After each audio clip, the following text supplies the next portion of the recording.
নমস্কার, সনাতন ধর্মকথা চ্যানেলে আপনাদের সবাইকে স্বাগত।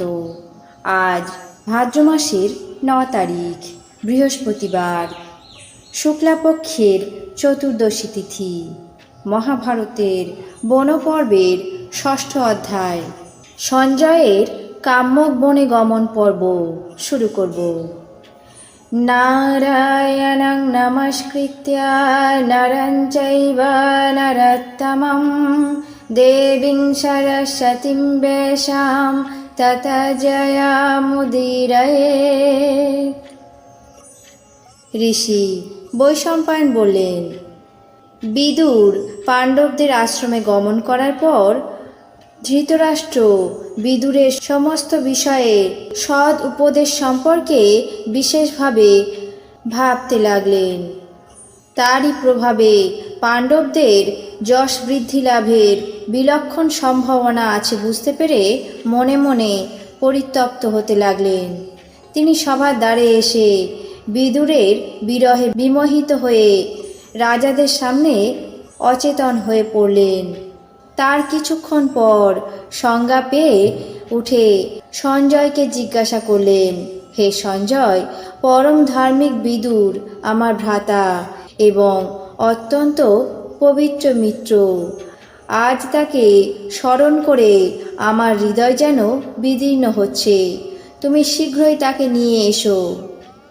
মহারাজ ধৃতরাষ্ট্র সেই কথা বলে করুণ স্বরে বিলাপ অনুতাপ করে ভাতৃবিরহে অত্যন্ত কাতর হয়ে স্নেহবশত পুনরায় সঞ্জয়কে বলতে লাগলেন, হে সঞ্জয়, তুমি শীঘ্রই গিয়ে জানো যে আমার সেই ভ্রাতা জীবিত আছে কিনা। আমি অত্যন্ত পাপাত্মা, ক্রোধ ভরে সেই নিষ্পাপ ভ্রাতাকে রাজ্য থেকে অপসারিত করেছি। সেই পরম প্রাজ্ঞ বিদুর কখনো আমার কাছে কোনো অপরাধ করেনি। আমি বিনা অপরাধে তাকে চরম অপমান করেছি। হে সঞ্জয়, তুমি শীঘ্রই গিয়ে তাকে নিয়ে এসো, না হলে আমি প্রাণ ত্যাগ করব। সঞ্জয় ধৃতরাষ্ট্রের এমন কথা শুনে যথা আজ্ঞা বলে দ্রুত পাণ্ডবদের কাছে কাম্যক বনে প্রস্থান করলেন। সেখানে গিয়ে দেখলেন ধর্মরাজ যুধিষ্ঠির মৃগচর্ম পরিধান করে, মহাত্মা বিদুর, অন্য পাণ্ডবগণ, সহস্র সহস্র ব্রাহ্মণগণে পরিবৃত হয়ে দেবতাদের পরিবেষ্টিত রাজা ইন্দ্রের মতো বসে আছেন। তখন তিনি দ্রুত তাদের সামনে উপস্থিত হয়ে আগে যুধিষ্ঠির, পরে ভীম, অর্জুন, নকুল, সহদেবকে বন্দনা করে আসনে উপবেশন করলেন। ধর্মরাজ যুধিষ্ঠির তাকে কুশল জিজ্ঞাসা করলেন। পরে সঞ্জয় কিছুক্ষণ বিশ্রাম নিয়ে বিদুরকে সম্বোধন করে বলতে লাগলেন, হে ভ্রাতা, মহারাজ ধৃতরাষ্ট্র আপনাকে স্মরণ করেছেন। অতএব মহারাজের নিয়োগ অনুসারে পাণ্ডবদের কাছে বিদায় নিয়ে দ্রুত তার সঙ্গে সাক্ষাৎ করে তার জীবন রক্ষা করো। স্বজন বৎসল বিদুর সঞ্জয়ের কথা শোনা মাত্র যুধিষ্ঠিরের অনুমতি নিয়ে পুনরায় সঞ্জয়ের সঙ্গে হস্তিনানগরে উপস্থিত হলেন। তখন মহারাজ ধৃতরাষ্ট্র তাকে দেখে বললেন, হে ভ্রাতা, আমার পরম সৌভাগ্য যে তুমি আমাকে ক্ষমা করে পুনরায় আমার কাছে এসেছ। আমি আজ তোমার জন্য দিন রাত্রি জেগে থেকে মনে মনে নিজের বিচিত্র দেহ দেখছি।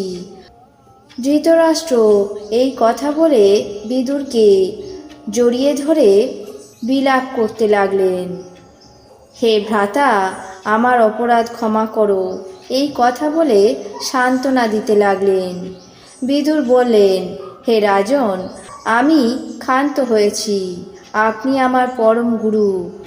আপনি আমার দর্শন আকাঙ্ক্ষী হয়েছেন বলে দ্রুত এখানে এসেছি। পাণ্ডবগণ এবং আপনার পুত্রগণ উভয়েই আমার কাছে সমান, কিন্তু আজ পাণ্ডব পুত্রদের দিন দরিদ্র দেখে আমার মন তাদের প্রতি অত্যন্ত আকৃষ্ট হয়েছে। অতএব তাদের প্রতি করুণা প্রকাশ করা আমার পবিত্র কর্ম। দেখুন, ধর্মপরায়ণ মানবেরা সততই দীন দরিদ্রের প্রতি করুণা প্রকাশ করে থাকেন। মহাত্মা বিদুর এবং ধৃতরাষ্ট্র এমনভাবে কথোপকথন করে আনন্দ সাগরে নিমগ্ন হলেন। আজ মহাভারতের বন পর্বের 6ঠ অধ্যায়ে সঞ্জয়ের কাম্যক বনে গমন পর্ব এখানে শেষ করছি। বাকি অংশ আগামী পর্বে পাঠ করে শোনাব। এখন জেনে নেব আজকের দিনের 12টি রাশির রাশিফল। মেষ, মিথ্যাচার। বৃষ, দ্রব্যের অপচয়। মিথুন, যান্ত্রিক বিভ্রাট। কর্কট, মনস্তাপ। সিংহ, অর্থ অপহরণ। কন্যা, আর্থিক স্থিতি। তুলা, আয়ের সুযোগ। বৃশ্চিক, বিলাসিতায় ব্যয়। ধনু, মানসিক অশান্তি। মকর, আর্থিক অবনতি। কুম্ভ, মহিলা দ্বারা ক্ষতি। মীন, প্রেমে সাফল্য। এই ছিল আজকের দিনের 12টি রাশির রাশিফল। আপনাদের কেমন লাগলো তা অবশ্যই কমেন্ট বক্সে জানাবেন। চ্যানেলটিকে সাবস্ক্রাইব করবেন, লাইক করবেন, শেয়ার করবেন। ধন্যবাদ।